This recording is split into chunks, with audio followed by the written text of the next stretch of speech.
In this episode, Tokyo Gore Police, the Lost Boys, and we talk about our con experiences. So sit back, grab a drink, and let's talk some BS. Hello, lovely people out there in podcast land. Ooh. Yeah. Have we joined the elite of, are we now accepted into podcast land? Is that how it works? No. We're not yet? We're out the gate, outside like the gate. The gate of podcast. The gate to like that leads to the city of pod, like the city of pod. Okay.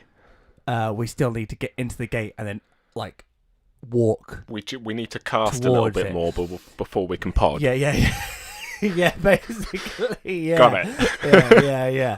I mean, I don't know. No, we're just we're getting there. It's fine. You know,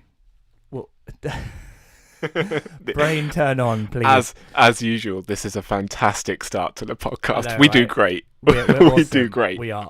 How are you doing, Adam? I'm good, man. Yeah, I'm good. Yeah, it's been a month. Yeah. It's been a month. True. That's usually how these podcasts work. I mean, you've had quite the month, haven't you? Really? Yeah. I finally went in for surgery and got my surgery done for my hernia. So that's all tickety-boo. And then I was bedbound for 2 weeks, which drove me a little bit mad. But, you know, you accomplished some things. Yeah, true. I finally finished Horizon Zero Dawn. Hey. Remember that podcast we did ages ago where we talked about like open world games that we really would like to finish at some point? And I was like, I really want to finish Horizon Zero Dawn. Well, I finally did it. You did it, Saul. I'm proud of you, man. I could never fucking do it. I did it hopped up on codeine for most of the time as well. So great. I'm just gonna keep turning you down. Like I feel like I don't. What? Am I being loud? Am I destroying? It's fine. Am I destroying people's ear holes? I'm Probably. very sorry. It's okay. It's all right. You're I'm okay. very sorry. I've turned you down now. It's okay. R.I.P. headphone users. Oh no. R.I.P. headphones. Yeah, I have not accomplished such things. I've been rehearsing. Yeah. Yeah. How's that been going? Yeah, it's okay. Here and there. Here and there, you know. The band have just finished recording their EP. I just showed you a little bit. Yes. I've words. I'm not with me fun today. Memory times. Yep. I've had a listen to a couple of stuff, and I'm loving what I'm hearing. Yeah, covers and stuff. So yeah, yes. I'll talk a bit more about it at the end. We'll do some plugs at the end, you know. Yeah. But yeah, we're going to be doing a live stream on our Facky book. On the Facky book on the 17th of December. That everyone can watch a gig and stuff. So you can literally watch it from your home. In your bed. Yeah, because it's our EP is called Under the Covers. You see. So you can watch it under the covers. Watch a live gig under your covers. You don't even have to leave your room. Nice. So yeah, we'll advertise that more at the end. We certainly shall. Amazing. But, you know, right. So I thought this was going to be another cocaine-fueled podcast for me. Yeah. Which, if you have listened to us since the word go, happened on like the very second episode. Yeah. Where I fell off my electric skateboard. They're pretty sure that me falling off my skateboard was the reason I got the hernia in the first place. So it's been an ongoing thing, basically. But yes, I thought, oh shit, I'm going to be on codeine again for a podcast. And we all know how that went last time. Yeah. But I'm very happy to say I'm not on codeine anymore. So on that note, please pass me the bottle opener. I've already started, man. I've already started. With a lovely toffee ale. That toffee ale, yeah. I don't know what I feel about it yet. It tastes nice, but I don't know whether it's a nice. Well, you still got quite a lot left in your bottle, so I'm just going to keep an eye out throughout the course of the podcast, and then when you're closer to the bottom, I'll ask you again. We'll check up on it. I've just gone for the classic Hobgoblin because it's a classic, and I know I like it. Yeah, that's fair. That's fair. I was trying something new. So yeah, along with this not being a codeine fueled podcast, unfortunately, this is going to be a bit of a. It's going to start off kind of low, this podcast, in terms of the content, but it's only going to get happier. So just stick with us, please. Yes. We're gonna need to start off this podcast with a bit of a downer. So many of you listeners that have been listening to us for a while will know that we've had sort of a ongoing feud in like inverted commas with another podcast called Small Town Drunks. They're sort of lifelong friends of mine. I've known them since like secondary school. Nathan, Mike, and they have sort of stopped. They had stopped doing podcasts because of they live far away and stuff from each other, and it was getting a bit hard. Yeah, and their podcast basically ensues a lot of drinking. So throw that in with travel, and it suddenly becomes a lot more of a difficult thing to do. Yeah. So they had stopped doing that. However, unfortunately, a couple of weeks ago, it's nearly a month ago now, Mike sadly passed away. Who is obviously one of the one half of Small Town Drunks. It was quite a big blow for me because, like I said, I've known Mike for a very long time, and it was a shock to me, I'll admit, because I obviously have not known him for as long as you have. No. But the couple of times that I did see him, I ended up shooting a couple of podcasts with him, and he was an absolute sound bloke. Yeah, he's a really nice guy, and he was always the life of the party and stuff. And it was just a shock. And the thing is, I think it's just sort of, it was hard because I needed that closure and stuff. So I managed. I was so glad I managed to get to the wake and sort of see my old friends back from the small town, as it were, as where they are from. Yeah. And it was nice to sort of say goodbye to him in that way, in the way that he'd want.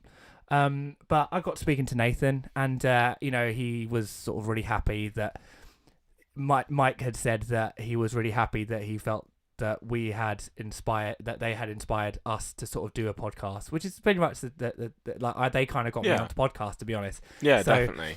I'm happy in the noise that Mike was like always like really pleased that he had influenced us in some way. Despite the fact that it may not seem that way when they talked about us on their podcast, definitely it's not. It's all bants. Yeah, it's all absolute bants. So obviously we had talked about in the past, like, we really got to do a collaboration, and so but Nathan and I talked briefly at the thing, and he said when things have calmed down, he definitely wants to carry on the podcast for Mike, and he would love to do what Mike always wanted to do, and do a collab. So the collab is still going to be a thing that's going to happen at some point. And it's definitely going to be a big tribute to Mike. Because, without a doubt. And that will probably ensue us getting paralytically drunk. Probably extremely drunk, yeah. But that's fine. That's okay. That's what Mike would have wanted. What he would have wanted, exactly. Yeah. So, it's... Sorry to start on such a downer, but we figured that considering they've sort of been part of our content for a little bit here and there. There may well be some people that listen to our podcast that sort of popped over to theirs and listened to that.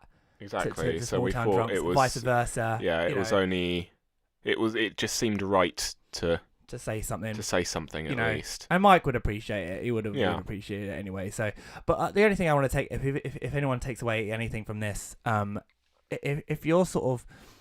if you're putting off seeing a friend that you haven't seen in a while for whatever reason, if you get to say, we really must get together, instead of saying we really must plan something, make some plans then and there. Get your calendar out and just say, this day we'll meet at the pub for an hour. Just do it. Like, exactly, seriously, like that is never know, unfortunately. No, you literally never know what's going to happen. And I just there's always that thing in the back of your mind. I wish we had just gotten out the calendars and arranged the that podcast, that collab when we could have, because we should have done, really.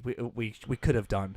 It's just we weren't organised enough. And so if you're going to take anything away from this, please do that. Go and see that friend you haven't seen in a while. Go and see that family member you haven't spoken to in a while. Do that thing you've been saying that you're going to do with your friend for ages. Just do it, because you know what? You never know when. Where the hell did you get in here? The cat. When the hell did the cat get in here? The door is open ajar. So. Oh, okay, fine. Sorry. That's fine. Yeah, so go and do that, okay? Seriously, go and do it. And that's all I've got to say on the matter, okay? I would just like to finish this thing with just a quick toast to Mike. 100%, yeah. Yep. This one's to Mike. Yeah. We love you, man. to the hurricane. Oh, good stuff. lovely. Right, Alana, please leave me alone. Shall we crack on with our first entertainment exchange? Let's do that, Saul. All right. Like we said, it's going to get worse. It's going to get better as it goes along. Yep. So, stick around till the end for some real wholesome stuff. I know, right? Yeah, don't worry. Yeah, it's going to get better. But before it gets better, it's going to get worse. So, those of you that are new to the podcast, that first bit is definitely going to be lost on you. But so those of you that are new, every podcast we trade a bit of entertainment to one another. So be that a film, game, music, an exchange, if you like. Exchange of entertainment, an entertainment exchange. That we think that the other one might like, or that we might maybe, in this case, I definitely knew that you would not like.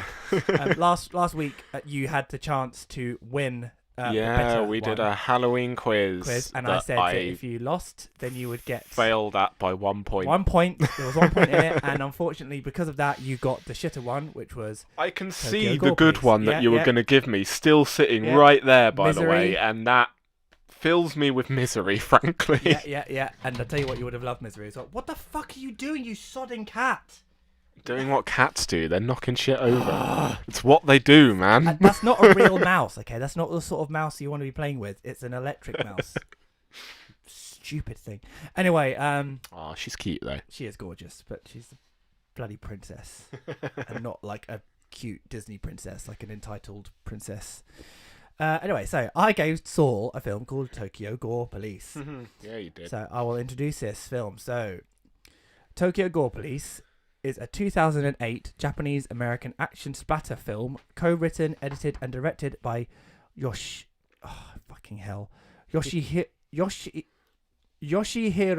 Oh my god, it's gone now. What are you doing? She's on my shoulder now. The cat's now jumped onto Adam's shoulder. Would you like me to remove the cat while you read this out? Yeah, go on. Give her nice strokes as well, so she's not in trouble. Obviously. Written, edited, and directed by Yoshihiro Nishimura, and starring I can't pronounce his name. Aihi Shina as Ruka, a vengeful police officer. So it's basically just an extremely gory film. Now, you can say that again. Jesus. Yeah, literally. I mean, it says it in the title. It does say, yeah. To be fair, it fulfills that promise, unlike Evil Aliens, which was like bloodier than a bomb in a butcher shop, and it was shite. So anyway, this is basically a vengeful policewoman battles an army of cyborg creatures that showcase horrific mutations. Yeah. It has a 5.9 out of 10 on IMDb. Ooh. 82% on Rotten Tomatoes. Oh, damn. Okay, that's higher than I expected it to be. 86% of Google users like this film. Yeah, Saul. Yeah, that's right. No, yeah, that's fair enough. It's a shock film, basically. So let me just premise this. Like I said, I knew you would not like this film. Yeah. I know, before you start ripping into it, I know that it is shit. Like, I mean, obviously, it does what it's supposed to. It does well. The gore and stuff. Gore in it is it's up. But there, I know for sure. It is fucking mental. Yeah, it's. But I'll let you I wanted to premise that just to say, like, I don't think this is like the masterpiece. This isn't the fucking Godfather. Okay, I know it. All right, like with Evil Aliens. I want to premise that. I've seen your Tokyo Gore Police shrine. Don't lie to me. Damn it. He doesn't. Just premising that now. Anyway, so go on, Saul, and tell me about your experience. Okay, well, the opening. Nice, pleasant opening. Some flowers growing. Yeah. Some children playing in the park. Mm-hmm. And all I could think of is what's going to happen. Yeah. just what is going. Oh! There's someone's head being split open. Okay, there it is. This is maybe 30 seconds into the film at this stage. Yeah. They don't shy away from it. No, they jump right into it for sure, without a doubt. One thing I will say is the police outfits look really, really cool. Oh, yeah. Like futuristic samurai type basically thing. Yeah. Yeah. It's very self-aware, isn't it, this film? like stupidly self-aware. Yeah. It's like, yeah, we know we're Japanese. Almost to a fault. Well, almost. Yeah. Definitely to a fault. Amazing. I just got written this paragraph pretty much, I guess, summarizes probably the whole film at this stage. I just got so many questions. Why is there a madman doing a batshit dance with a chainsaw for so long that it outstays its welcome? Mm-hmm. Why is there a woman cutting her wrists over and over and over and over and over again for so long that it outstays its welcome? Yeah. That was disturbing as fuck, by the way. Yeah. And I'll get onto that a bit later on down the line. I just put in the middle. But then police Alfred, so. Yeah. Oh, and we're about 2.5 minutes into the film at this stage. Mm-hmm. And then, wow, then police just shot about 100 million pints of blood out of the chainsaw dude. It just kept going to the point where you could no longer see him on the screen anymore because it was just blood. Just a pool of blood hitting the lens. It was effectively like they're just taken a bucket of red water and just gone all over the camera. Not realistic at all. Absolutely not. It's so watered down that it's like, this is just water with red ink in it. Yeah. They probably spent more money on cameras than they did on anything else on this film. Yeah, or at least waterproofs for the camera. Yeah. What I got here? Oh yeah. This is before the chainsaw dude magically puts himself back together again. Yep. And goes on a killing spree.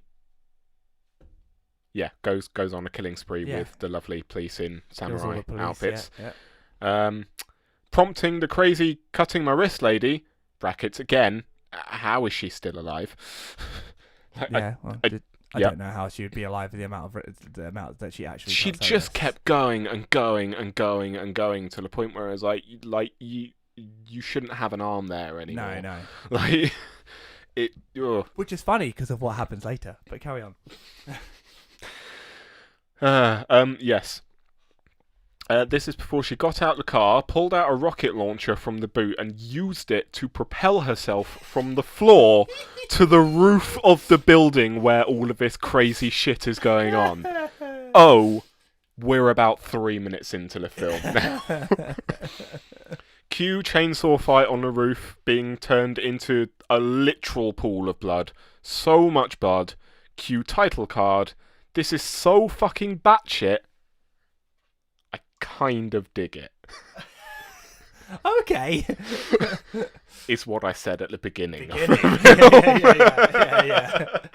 Like, it was so batshit and so Japan. Yeah. That I kind of was like, all right, I'm in. You got me. I'm in. I'll carry on for a bit. Let's see where this goes. And then you wish you had never seen where it went. Yeah. Yeah. But, like, those first 3.5 minutes, minus the wrist cutting, that just really... Yeah. Yeah. Kind of cool, to be honest. And kind of everything I expect from a Japanese film. I think that Ruka, the lead, is just a saving grace in this film. I think that she is a really, she's just so chill. She's such a chill actress. And she's actually more of a model than an actress, actually. She's not been in that many films. But yeah, I just think she's great, personally. That first scene going off and all that jazz, I kind of sat there and was like, I think I can get into this more than I did Evil Aliens. Yeah. And I pinned it down to the fact that it is a Japanese film. Yeah. And so I put my mindset in that, whereas Evil Aliens is so clearly horribly British. Yeah. In, the most stereotypical way that just, as a British person, thoroughly pissed me off in its first 5 minutes of the film. Whereas Tokyo Gore Police is like, yeah, but I know that, it's a completely different culture. Yeah. So it's, more acceptable over there, and so for that reason I can sort of, take myself outside of it and be like, oh, I'm just someone observing in to this culture, Yeah. rather than evil aliens just being like, this isn't what we're like. Yeah, what are you doing? Of course, yeah. You know? That's fair. So I thought, like, yeah, I think I'll probably like this better than Evil Aliens. But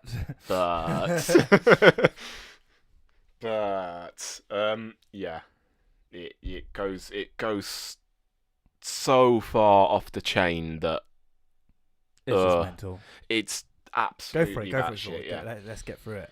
Okay, so I got here. From what I can understand, the police are dealing with extraterrestrials, but it also looks like that the police themselves aren't really wanted in the public. Is that? So yeah, basically, like from what I sort of remember, so obviously they've got these things called the engineers that are basically like these mutants. Which was that crazy chainsaw man guy, that you saw at the beginning. And basically their powers are that they can regenerate their bodies and turn them into whatever they want. Like really weird, fucked up shit. Yeah, basically, yeah.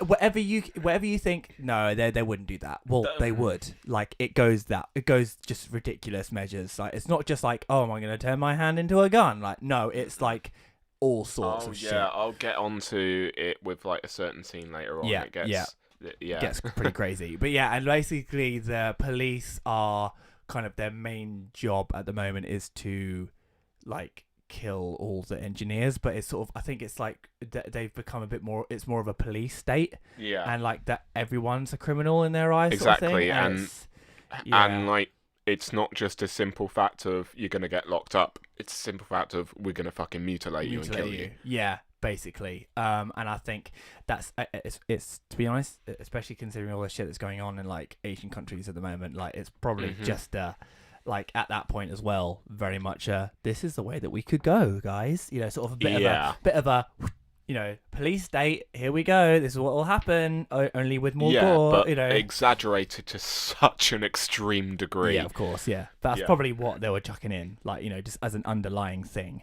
Yeah. No, I can see that. I can't wait for you to try and explain this next one, though. Okay. Okay, so they surprise her on her birthday at the police station. And it's like filmed like some shit has gone down at the police station. We need you to come back. Yeah, dun, yeah, exactly. Yeah, one like of those. Proper horror build-up, suspense type deal. I put here, okay, normal enough, but can you explain to me why the police chief has a limbless GIMP? Go on. I'm waiting. I mean, because I don't fucking know. I thought not. I've never understood that bit. Why? It's like just really sinister bit where the police chief is in like complete shadow, so you don't entirely know who he is because he hasn't actually been introduced yet in the film. Yeah.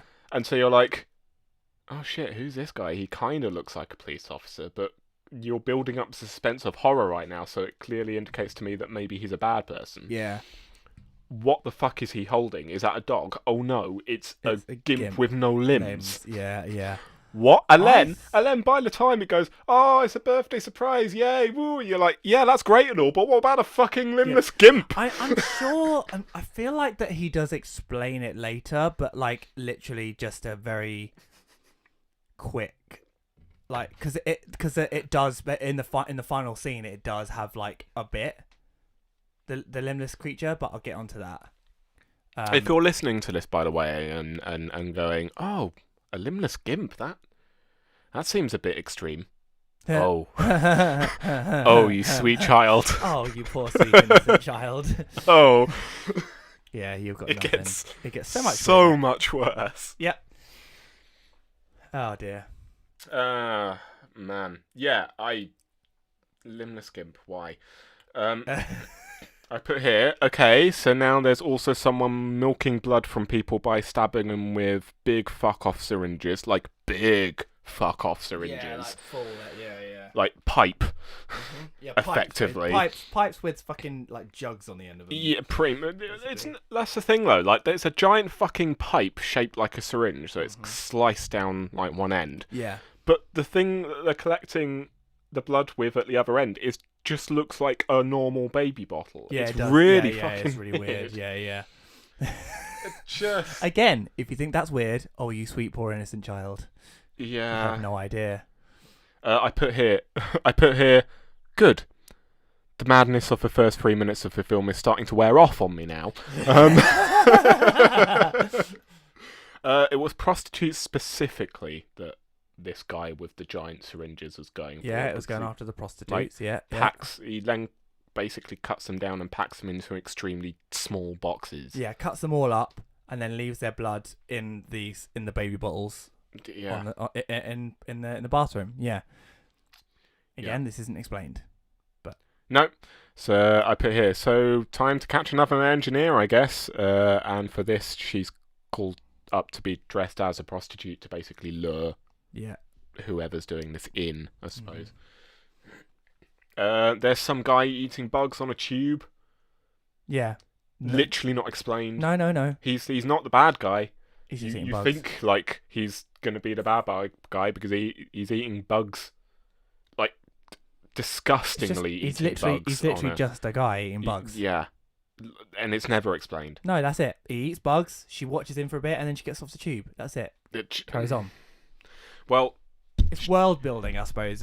You could say like it's just a weird so there's city. more engineers. Is he? No, he's not an engineer. I think it's just that he's fucking just a weird. person weird. Well, the thing is, the whole world in itself is weird. Especially, I mean, you've mentioned already the self-harming. Yeah. Are you going to get onto that? Yeah, I had a real problem with that. I've got it written down. Yeah. Yeah. Let's just speak about that now while we're here. Yeah, all of the Japanese like adverts that you see in it just really fucking grossed me out in the most unpleasant, not needed way. I don't like that bit. Because basically these adverts were basically like really cute Japanese girls going, we love cutting ourselves. Kawaii, look at this. Look exactly. Kawaii, yeah. Look at these special merchandise knives that we're buying to cut our wrists. Oh, it's so cute. It was not needed. It's just not needed. It's a part of that culture in that world that they've created. But I think, to be honest, that for me and the bug eating is just shock for shock's sake. Like, there's not real. I mean, they kind of. I feel like it's one of those things that they probably do mention it, and maybe it's something that's lost in translation. I don't know, because obviously sometimes you have like dodgy translations in Japanese, like to English things. Like Final Fantasy VII is one of them, but I don't know. I feel like that maybe it was something that he wanted to have a meaning, but doesn't necessarily. But I don't know. At the same time, I just think it's just shock for shock's sake. Yeah, I hate to say it, but it makes evil aliens look tame. Yeah. Oh yeah. Like definitely, 100%. Yeah, I think if you can watch evil aliens, like if you can watch Gore Police, you can watch evil aliens. You can watch evil aliens, fucking easy. Easy, like easy. Evil aliens is nout, mate, compared to that. The practical effect. I'm just gonna say the practical effects in this are fucking awesome. Yeah. We just admit that they really are. They're brilliant to a disturbing degree. Yes, they are amazing. They're fucking disturbing and gross as hell, but they're all practical, and there's not much CGI. There's one bit of CGI that's very obviously CGI. Again, I'll get onto that later. Because then something happened before she got off the tube that I weirdly appreciated, and that's only because I watch quite a bit of YouTube stuff on Japanese culture because it fascinates me. I quite like learning about it. Yeah. This is going to sound bad when I start reading it and be like, I really appreciated them doing this, but go with me on this for a bit. Yeah, okay. Then comes a part where she is groped on the tube. Mm-hmm. Now, this is still a problem on Japanese trains today. Well, on to be honest, let's be honest here, like in a lot of places. In a lot of places, but Japan especially. Because they're all packed in, aren't they? They're so packed in. There are literally people at train stations with sticks whose job it is at rush hour to poke as many people onto a train as possible. To the point where you're so compact that if someone does decide to grope, you don't know where it's coming from or who it is. And it is genuinely still a problem that happens now. And the reason I appreciated it is instead of her being like, oh my god, that just happened, she just grabbed the arm of the dude that was doing it, led him off the tube, took him down an alley, and just fucking chopped his arms off. Yep. It's like, nope, that ain't happening. Yeah. you ain't got any hands anymore, fuck you. You're never going to grow up anymore, because you're dead. Exactly. Yep. Brilliant. And it was just because she had an umbrella with her at the time, and because the blood effects are so fucking outrageous, he chops the arm off and it's like 2 hoses. Yeah. She gets the umbrella out, doesn't she, as well, like to block herself from the blood as well? Yeah, she literally just opens up the umbrella and is like, well, cool, you're going to be no trouble to anyone anymore again, bye. Yeah. Just by the way, watch yourself, because you're coming away from the mic and cut here. It's like, sorry, I didn't want to say it during the pod, but, I did. Wow. I've cast it out now, and it's in the pod. Well, that's it. Sorry, man. Carry on. Yeah. Cool. That bit was good. That bit. I mean, it slows the plot down, but, I'm kind of thankful for that, to be honest.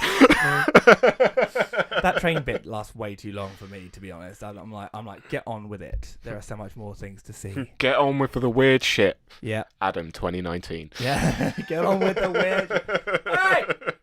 Hey! Get on with the weird shit. Yeah. Oh dear.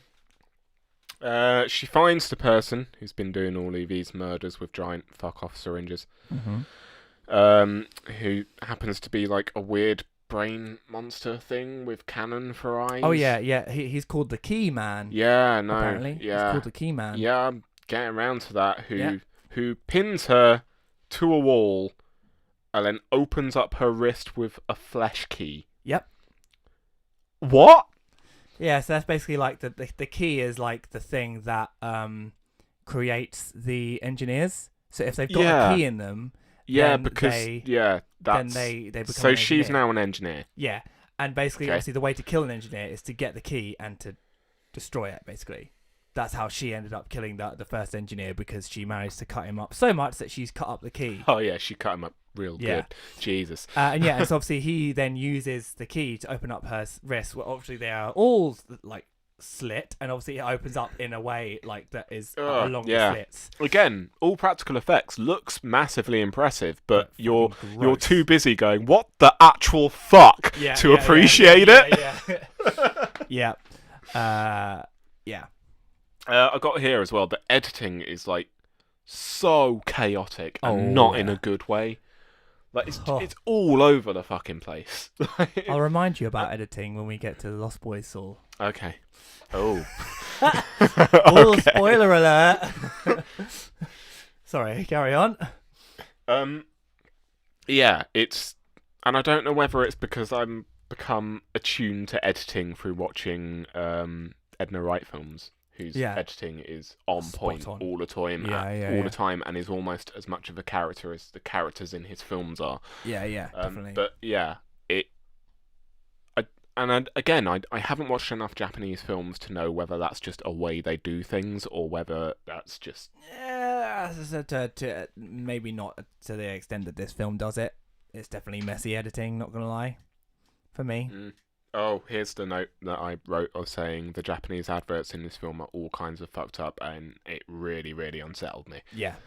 That's fair enough. Yeah. And their police station looks like an abandoned warehouse. Yeah. Is it because I don't know why. Just reasons? Cheaper. Maybe they ran out of money. Or maybe it's that the community don't like them so much that they're just like, you can just stay just sit over there. Yeah. That also might be it. I don't know. Cool. Then there was a weird underground party / brothel that was all kinds of fucked up. I love this scene. This is my favorite scene in the film. Yeah. Because this was the scene that made me turn it off. Wow. So you really fucking hated this film. Well, no, it was the very scene after where I kind of had it on in the background, and then the following scene happened, and I was like, you know what? No. So you watched the brothel scene. Yeah. Which is my favourite scene, so I'm glad you saw that one. You said when you gave this to me last time that there was a scene in it that is real bad. Was that it? Yeah, that was the one. That's like the fucked up one. Cool. Well, it did its job. Yeah. I turned it off. So remember earlier how we said, like, oh, you sweet innocent child? Well, this scene for me is one that's always stuck in my mind. Yeah. I'm going to wonder whether I'm just going to leave it to you, but I bet you're going to say the one bit that always sticks in my mind that's going to stick in your mind. But go on. I mean, there's too much there, really. There's so much. Much to dissect. Oh. Literally. Because there's lots of dissection as well in this film. It's one. From what I can understand, it's run by the weird brain dude. I don't think so. Because he's there. Oh, is he there? And he's using the prostitutes as a means to get people in. Oh yeah, maybe. I suppose. Yeah. That's how it came across to me. Oh, okay. Anyway. Yeah. That makes sense. Actually, that does make sense. And I put here, and as a result, there's now a man with no penis left. Yeah. Due to more fucked up, mutilated prostitutes. Also, the dude gets flesh keyed. Yeah, so you've jumped over the bit that, for me, I think is the alligator prostitute. Right. So basically, or was it the chair? Yes, the chair. The fucking chair. Yeah. So... Right. You know what? You can explain the chair. I'm gonna sit here and drink. I love this. The fact that everyone's like, "What the fuck are you on about? A chair? Why is a chair so bad?" Right. So when I first go into the brothel. Obviously, there's this guy that sort of... I think he's a police officer, isn't he? I'm pretty sure he's a police officer. Yes, he is a police officer because he's then the police officer that goes into the police station in the next scene. Yes, that's right. Yeah, okay. So he's a police officer. I literally didn't put two and two together until literally right now. And he wants to sort of, let off some steam. So he decides to go to a brothel where there are, like, basically engineer prostitutes. Yeah. So and it's a... But they look about as fucked up as you could probably imagine them right now. Yeah. So, picture this. Obviously, it's like... So, there's a woman there that comes... she's wearing, like, a latex GIMP suit that kind of has, like, Mickey Mouse style ears. And, like, it's all, like, it really... It looks like balls. It looks like balls. Yeah, you're absolutely right. It looks like balls. And she... goes up to the thing. Right, okay, so here we go. We've got these prostitutes. Here we go. Opens curtain, and behind curtain number 1, there's an attractive looking lady, but she's got freaking, like, mouths on her nipples, like jaws, like literal jaw. I'm pretty sure it's like jaws and teeth on her nipples. Like, no, it's just sewed up. Sewed up, that's right. Yeah. Yeah. So she's sort of like fairly normal looking, and you're like, oh, okay, so they're just weird prostitutes. Nope. Then the second one opens up, and remind me, the second one is... One of them had, like... pipes in their eyes. Yeah, one of them was a freaking, like, basically a snail. Oh yeah, one of them had a fucking snail body. Yeah, and then pipes in her eyes. I forgot about that one. Thanks. And then behind door number 3 is a chair. Oh. And no. Literally, it is, if you can imagine, it is a chair, like just a normal, like, sort of 4-legged chair. Fuck off with that, a normal chair. A chair, but with skin, basically made out of skin and bone. It breathes. And it breathes, yeah. You can literally see, like, it's like the back of the chair is like going... And then on the bit, like, on the back where you sort of sit, it has, like, basically the inside of, like, it, but I think it's kind of insinuating that it's like the urethra, like, of a woman's vagina. And literally, the thing is, everyone, like, the prostitutes they initially show that everyone's like, wait. Then they open door number 3, and they're like, what? And everyone goes, huh? And doesn't it piss on everyone? Yeah. Yeah. Then it pisses on everyone. And then they all go crazy for it. Wait! Yeah. Oh my god, this is amazing. So, yeah. But bear in mind, while this is all going on, I'm hyped up on codeine at the time. So I'm just laying there in bed after having surgery done and being hopped up on cocaine. Cocaine? Jeez. Fucking hell, mate. Not cocaine. Where's your codeine? Hospital? Jeez. Codeine. There's a D in there. Yeah. I mean, and I was just laid there going, is this actually happening? Am I just fucking hallucinating the most weirdest fucking shit in the world? What the fuck is going on? Tokyo Gore Police is going on, man. Tokyo Gore Police is going on. Maybe watching it while hopped up on codeine wasn't. I mean, in hindsight, I probably shouldn't have given it to you like when you were going to be having your operation. I should have given you something nice and lovely to watch. But like Misery. But I'm a sadistic fuck. So apparently, and I did fail the Halloween. You did fail Halloween quiz. It's your own fault. And rules are rules. You should have thought about that before you fucking failed the quiz. But yeah. So that scene is like, I'm glad you saw that scene at least. And then so then basically, like you say, the guy goes back. Mm-hmm. The police officer buys that he rents one of the prostitute. He rents the one with. He rents number 69. The one that's got like sewed up nipples, right? Yeah. Yes, basically the normalist the one. The normalist out the lot, which is saying a lot. Amateur, come on! If you're gonna go for it, at least go for the chair, mate. Start off light. Adam Bond, 2019. If we're gonna go for it, go for the chair. So then he gets his dick gnawed off. Yeah. And he gets flesh keyed. And then he manages to grab his Uzi, shoot the fuck out of the most normal prostitute that was there. Yeah. Tries to crawl away, and then it was the same one, wasn't it? Yeah, same prostitute. Same prostitute suddenly crawls out of the room that he's just escaped out of. He shoots her legs off. And instead of legs being there, it's just a giant alligator jaw. Yeah, so her two legs are like the jaws, basically. Yep. And she crawls along, and it grabs him and bites him. He gets keyed, and then he goes along to the police station with his new penis. With a 3-foot-long penis that actually fires like a gun. Yeah. And I believe he had one of his arms was now a spike. Yeah, something like that, yeah. Something like that. But to be fair, you weren't really focusing on what was on his arm. You were focusing on the fucking 3-foot mutilated penis that could shoot people. Yeah. And that was a point where I was like, you know what? No. And I turned it off. Yeah. Wow, that's the first time we've got a first here, people. Yeah, actually turned it off. Yep. Actually, to be fair, technically, I didn't finish. I haven't finished any game that you give me. But no, that's different. That's way different. Okay, well, I mean, I suppose we should probably move on anyway. So that's probably worked out quite well. But I'll just sort of explain kind of like the other big scene that's kind of fucked up. All kinds of fucked up. Is it all kinds of fucked up? It is all kind of fucked up. The plot isn't that important, really. Like, to be honest, like we haven't really. I couldn't follow the plot. It put a gun to my head, and I couldn't explain that plot. And I guess a lot of that is that it's translated and it's a Japanese film. But Ruka, the lead, she is like. The underlying thing is that her father was a police officer, and like a traditional police officer, not in the sense of all these ones. Yeah. And he gets assassinated in front of her, and she can't remember who the assassin was.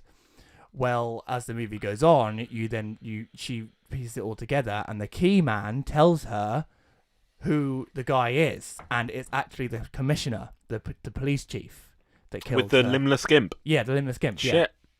So she goes along to confront him, and he is also, so basically he's kind of like one of the, he's like kind of a hypocrite. He basically takes her in as a father figure after that happens. Yeah, basically, and basically his plan was, as a bit of comeuppance, was to kind of turn her into a engineer killer. Even though that the engineers aren't actually bad, sort of thing. They weren't like, he sort of turned them into bad. I don't know. It's really fucking, again, really hard to explain. Anyway, so she goes along and she's like, I'm gonna fucking kill this bastard. And she, obviously she gets her arm chopped off, and that turns into a like monstrous claw, and then her. Like a jaw, but it's basically like a crocodile hand. Basically, she gets, and then in the other hand she holds like a katana, and then her eye gets ripped out, and her eye turns into like a freaking gun, Saul's face just says it all. He's just despairing now. She goes along to go and kill the guy. And basically, so yeah, the GIMP comes along. The GIMP, the limbless GIMP. Yeah. And he was the bad guy all along. Yeah, well, he was. Well, I mean, like technically, like that, he was a bad guy, but he was working with the big bad guy. And the GIMP has swords on its limbs. So it's literally like there's this CGI bit where it's like jumping about and running along with freaking swords. And it's like ding ding ding ding. How ding, good ding, does that look? Ding, ding, ding. I mean, it doesn't look great. I'm not gonna lie. That's not the best. That's not the best effect. And yeah, there's a bit where basically this guy, the police chief, is taking like this freaking like adrenaline stuff to basically make him super strong. And Was it? Because there's a scene in it where he draws a syringe on his that's someone else. Is that someone else? That's the guy that goes to the brothel that does that. Yeah, it's really he wanted weird. heroin. He wanted some heroin, basically. He basically drew in biro a syringe on his arm. Yeah. And then acted like he was high. Yeah, I don't know. I don't understand that bit either. But yeah, so he takes his fucking adrenaline, this chief guy, and then Ruka chops off his legs, and he flies around the station. Does he does the blood basically act as a propellant? Yeah, for him to fly and he around? goes. Yeah, that's the scene I've heard about when I've heard of this film. And so basically, there's like the police just go mad, start killing everybody. Fun. Even like that. So she makes friends with this woman who you kind of think is like, so they basically properly mutilate her for no reason. Shit. And yeah, obviously that kind of flips a switch in Ruka's head, and she's like, I'm gonna fucking kill you all. There is one scene that actually, to be honest, I think it's probably the most shocking scene in the entire film for me now, because I didn't get to that bit. Blocked it out, but it's more because it's like, oh, you can't do that. It's so weird. I'm watching this and I'm going, all this fucking blood and stuff. There's some blackface. There's a literal like guy dressed as like a clearly like taking the mech out of a black guy. Yeah, that's all right. Again, I think there's just shock for shock's sake at this point. This whole film seems like it's fucking shock for shock's sake. Definitely. But yeah, so basically she fucking kills the guy. She also kills the key man, by the way, earlier. Even though that they both have the same nemesis, she just kills him for no reason. I think it's just because she's still like, well, you fucking made me into an engineer, so I'm going to kill you. I was going to say, that's not for no reason. But yeah, and then so she kills the commissioner. She takes over the GIMP. The GIMP becomes her little thing. And she starts the Tokyo Gore Police. And they're basically like, they are the new police thing. So she is still engineer, but she's a police officer that has got all the engineer tropes and stuff. And then the film ends. And they all lived happily ever after. Yeah, well, here's the thing. They were actually planning on doing a sequel. Because they did at the end of the credits, there's a post-credit scene where the key man is still alive. Of course he is. But they never made the sequel. Good. The sequel never was made. So there we go. Good. That's Tokyo Gore Police. Fucking mental film. It's a batshit crazy film, and I apologise for not being able to finish it, but I couldn't. It's okay. It's fine. You pretty much got most of it. It's fine. Honestly, I think a lot of it was the fact that I was very high on codeine at the time, and that didn't help. Yeah. But I think even if I hadn't have been, it would have been a difficult one for me to finish. There are definitely. I mean, has it put me like? Am I allowed to give you another Japanese horror film as long as it's not as batshit crazy as that? Because honestly, there are some that I like that I think that you'd prefer because they've actually got a good story to them. Yeah, go on then. Cool. I mean, that's a thing I'm gonna regret saying, but yeah. You heard it here first. He said it's okay, recorded guys. Now, isn't it? So it's evidence. Sweet. Well, yeah. Sorry to put you through that, man. But hey. No, you're not. No, I'm not. Especially because of what I'm about to talk about. Okay. Let's move on. Shall we move on to the next entertainment exchange? Yes, let's. I can see you're raring to go. Mm-hmm. All right. So the entertainment exchange that I gave you was The Lost Boys. Yes. The Lost Boys. Basically, it's a film about vampires, and I won't lie, it's been some time since I last watched it, but I do remember really enjoying this film. Basically, the story goes that Lucy, along with her two sons, Michael and Sam, moves to a small town in California.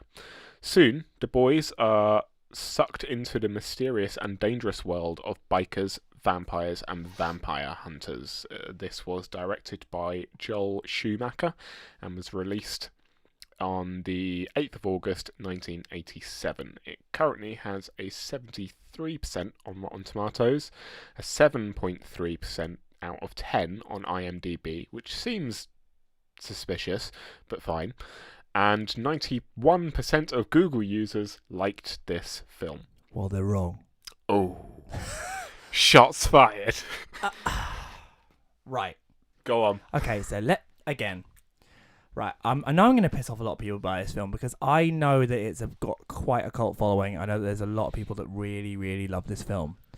Honestly, I have no idea why. I have some idea why, and I hope I'm wrong. I really want someone to explain it to me. I just don't get it. So what I'll say right now that I suppose a lot of the reasons why I didn't like it is because I was expecting one thing and I didn't get that thing. So what I thought I was going to get with The Lost Boys was like a gang of vampires. A guy joins the gang of vampires and they have lots of fun gang vampire adventures. And it's basically like The Warriors, but with vampires. That would have been fucking awesome. Nope. What I got was a messy pile of shit with no relationships that actually were earned in any way, no decent character development, and no actual fucking vampire shit. But there was a gang of vampires. Yes. Oh, brilliant. Oh, fucking great. How many scenes do they have, Saul? Fucking 3 scenes. And there also was a guy that joined the vampires. Yeah. Do you know how many scenes that he had with the vampires before he joined them? How many? There was one where they sort of had a bit of a nod. Yep. And then the second scene, he joined them. Yep. Yeah. That's the power of vampires, man. The third scene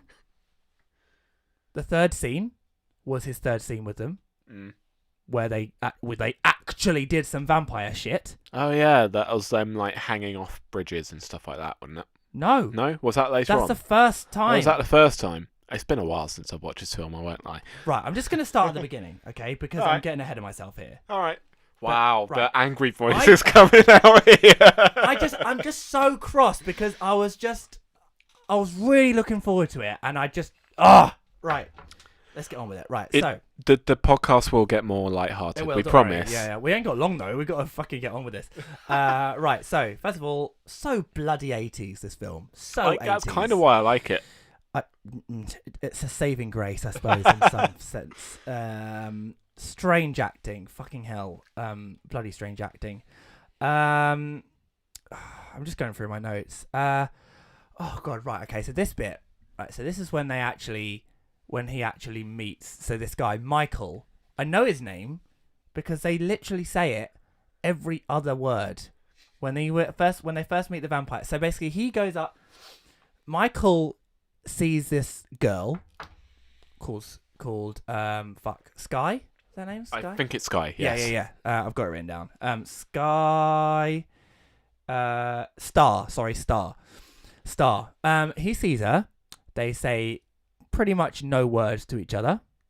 But it's love at first sight. And No. Yes. Just don't. Don't, Saul. Don't. Don't me after giving me bloody Tokyo Gore Police, young man. Right. So he sees her and he follows her, and then she gets on the bike with the vampires, and like the vampire sort of looks at him and is like, and they ride off on their fucking motorbike. She's magic. Yeah, it's like, so off they fucking go. And then the second scene is like, the vampires are like, hey, come and ride with us. And he's like, okay. And they ride and they have a race. And then it's like, oh, it's all crazy. And then, oh my God. And then this is where the thing starts. It's like, come on, Michael. Hey, Michael. Come on, Michael. Hey, Michael. Come on, Michael. Oh, what are you doing, Michael? Hey, Michael. I was like, oh, what's this guy's name again? Literally every other freaking thing. It was like, hey, Michael. Come on. Hey, Michael. Hey, what are you, chicken, Michael? Hey, Michael. Hey, you want some Chinese food, Michael? Hey, Michael. Drink some blood, Michael. I was like, please stop it. We get his fucking name. That's all I know about this character at this point. I think this is where stems the problem with this film, is the fact that there's not really that much character development. We're just sort of thrown in, and the only characters they focus on developing are the fucking boring ones, like his brother. Who gives a shit about his brother? And the fucking frogs that he meets, like the two kids in the comic book store. They're shitty. They're bloody crap actors. They're bloody awful. There should be less of them and more of the fucking vampires. Let's find out about the vampires. The only things that they do with the vampires is that literally 3 different separate scenes where they show, oh look, here's them on the roundabout, like on the merry-go-round, like, oh yeah, they're a menace. I've told you to stay off this. And then they go into the video store. Oh, I told you to stay out of this. Oh, look, we're going into the comic store. Hey, stay out of my comic book store. Oh, so what? So what you're telling me is that these guys are not very good. You don't need to show me them doing 3 separate bits of loitering to say that they're just fucking once is enough. Okay, let's see some more. I get it. They're a nuisance. That's fine. Second problem, right? Oh wow, we're already on number 2. All right. So the mum, okay. So the mum, she goes to this fucking store, and she says like, "Oh, I need a job," and the guy's like, "Oh, I can offer you a job," right? That's all that has happened. Okay, that's all he says to her. Okay. Next fucking scene, she's going out with him. Yeah. She doesn't say that. We don't see any fucking relationship. He's, and it's like, hey, it's the 80s, man. No, that's no fucking excuse. There's nothing. There's nothing shown, and I don't like it. It's just fucking messy and lazy, and I don't like it. Fuck. The thing is, like, right.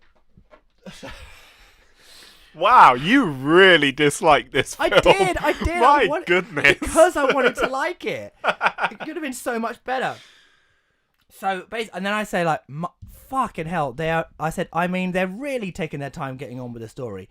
I mean, I know it's about building up suspense, but can we just see some fucking vampire shit already?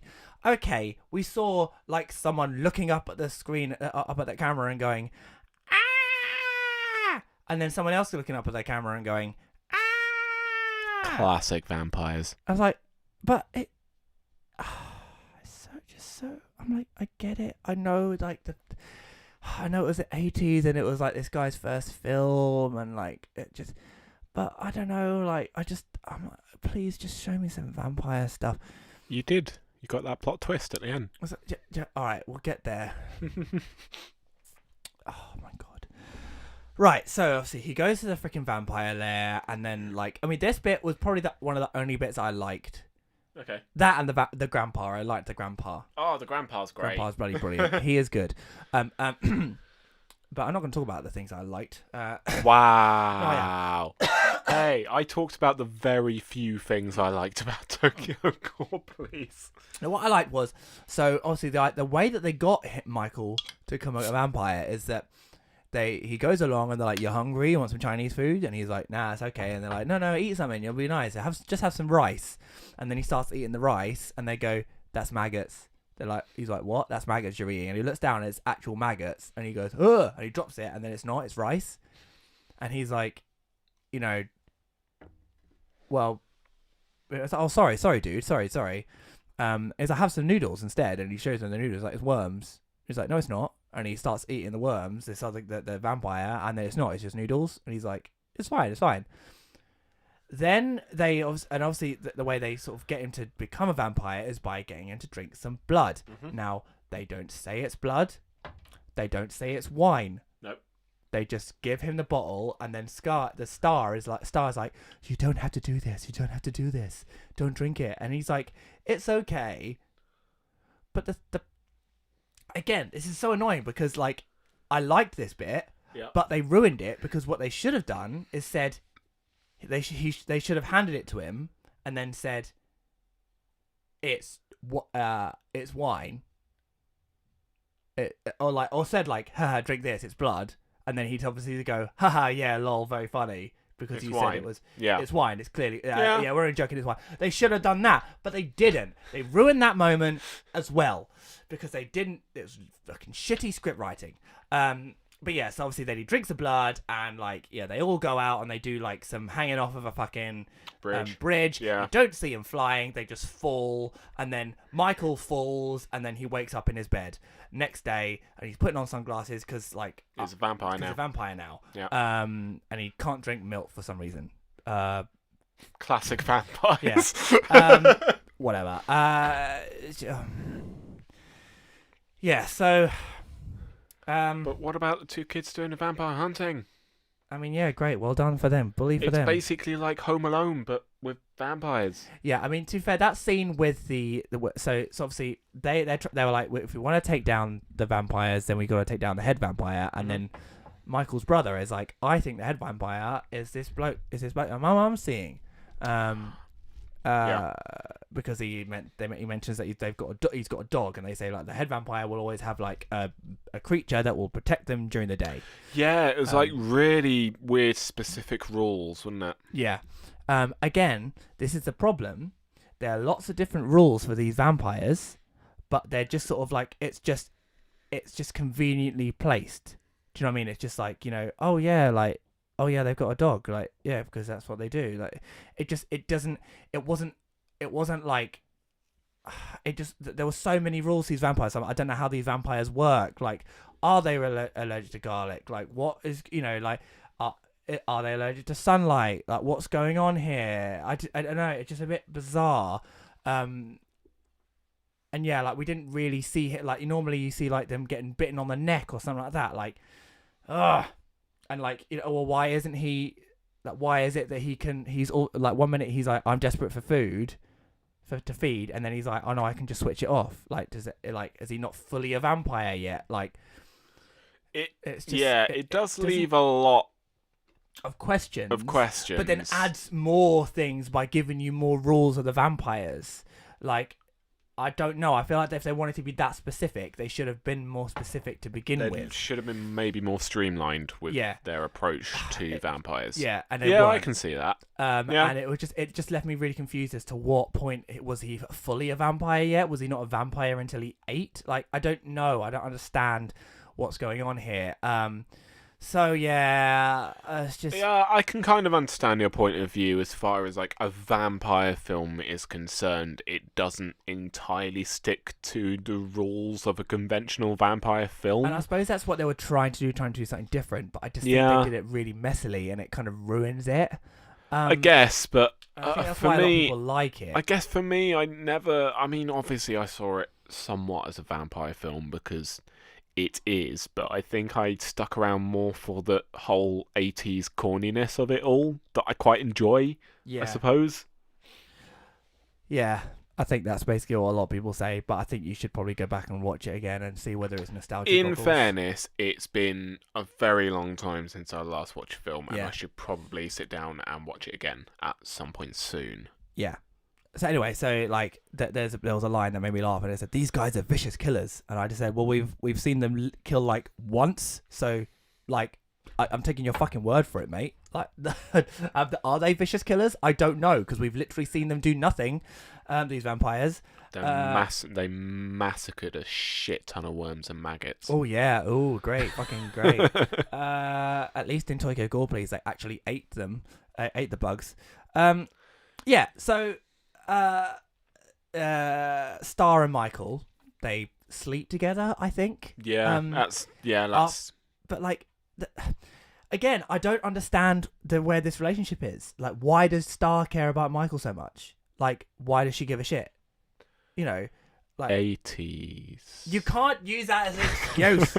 There are perfectly good 80s films that actually, explain the romances, like, why she cares. They could have at least shared one scene. They could have shared a scene together in the first half of the film where he didn't know that she was a vampire or not a vampire yet. I don't understand. Again, I don't understand how that works. She wasn't actually a vampire yet, I don't think. I don't know. They had that scene. They stared at each other while she was on someone else's bike. No, that's not a scene, Saul. There should have been a thing where, like, maybe he won her a fucking toy or something, like a fairground, or do you know what I mean? Like something that connected them in some way other than just we're just the most attractive people in this film, so we have to be in love. It didn't feel earned. Their relationship was not earned, and I did not care about her or his relationship. I just did not care. Fair. Right? Fair. I'm not going to argue it. Yeah. So and then what's with the kid? Again, the little kid in it. He's shown once when he first turns up to the lair, and she goes, "Shh, get away," and then oh yeah, and then. For some reason, then all of a sudden she's like, I must protect this child. I'm like, who is he? Have I missed something? Who the fuck is this child? Why is he here? Why does it fucking matter? And it's just like, so? I think it's just like, Joel Schumacher was obviously like, oh, we need something else. Let's chuck in a child vampire. We need some vulnerability in there. No, you don't need it because we've got the kids. The kids are the vulnerability. And this is where, again, like, there are so many vampire films that I've watched that I just could think, like, so the Anne Rice vampire films, Interview with a Vampire, that has got a fantastic kid vampire in it. She's terrifying. Kirsten Dunst, right? Have you seen it? I have not. Interview with a Vampire is not one I've seen. Tom Cruise and Brad Pitt. And brilliant, fantastic vampire film. I mean, in my opinion, a lot of people don't like it, but I think that they actually they show the troubles of being a vampire. They actually show you them being a vampire, and they show a really cool kid vampire. Because of, she will forever be a child, and they show that struggle because technically in her mind she'll be like 110 years old, but she's still like 11. Right. But this was just like, there's a kid there. Feel sorry for him, I guess. He doesn't say anything, but that's it. End of. Move on. Next. Yeah. So I just at this point, I was like, I have literally no idea what's going on. Why is Star and the kid sleepy? Why are they so tired? Is it because they're supposed to sleep during the day? Why are they sleepy? Why isn't Michael sleepy? Like, what, like, is it because they're not officially vampire? He's not officially a vampire yet? Because I thought that Star and the little boy weren't officially vampires yet. So why are they sleepy? Yeah, exactly. Because Star says we haven't had our first feed yet, doesn't she? Yeah, she does. So they're officially in the same boat as Michael. So then why are they sleepy? Stupid. Doesn't make any sense. I was like, who the fuck is this kid? Why is he so important? Have I missed something? Because they're not feeding. Yeah, for God's sake. So the best bit so far was the bit where they walked. I love the bit where they walk into the church to fill up the canisters with holy water. I think that's absolutely fucking hilarious. There's like a baptism going on, and they're like, I thought those two were brilliant. No, I hated them. I thought they were shitty actors, but that bit was funny. I really like them, but again, you need to haven't seen the film. You need to watch it again, man. Ages. And you need to watch it again. I liked that there was a really great effect, a practical effect where you saw the vampire with his feet hanging onto the bar, and it was actual bat feet. Yeah. So that's really cool. I've never seen that before in a vampire film. I think that was quite cool. Because the rest of him was normal, but apart from his feet that are bat feet. I don't know why. Why not? But whatever. I love the bath death where they chucked him into the bath of holy water. Was it garlic or holy water? Garlic and holy water. The combination of the two. Yeah. Fatal. Nice. I liked a bit OTT on the blood side, I thought, but I liked that whole sort of Home Alone-y side to it. To be honest, that was fun. I have to admit that was a fun little scene, and the fact that obviously he another rule, some vampires died differently to other vampires. I'm like, okay, you don't really need to say that, kid. You could have just fucking killed him.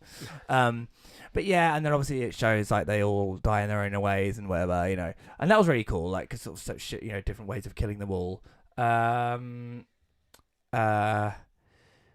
And then I just said, again, please explain the kid. What's going on with the little kid? Please explain it.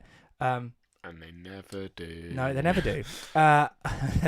When they kill the vampire with the stereo system and they electrocute him, and then I was like, that's really cool. And then I just said, please, death by stereo. That's the line you're going with. That's the line you're going with. So he gets killed by death by stereo. It's like, what? You couldn't have just said he's a kid. It could have been. I don't know. I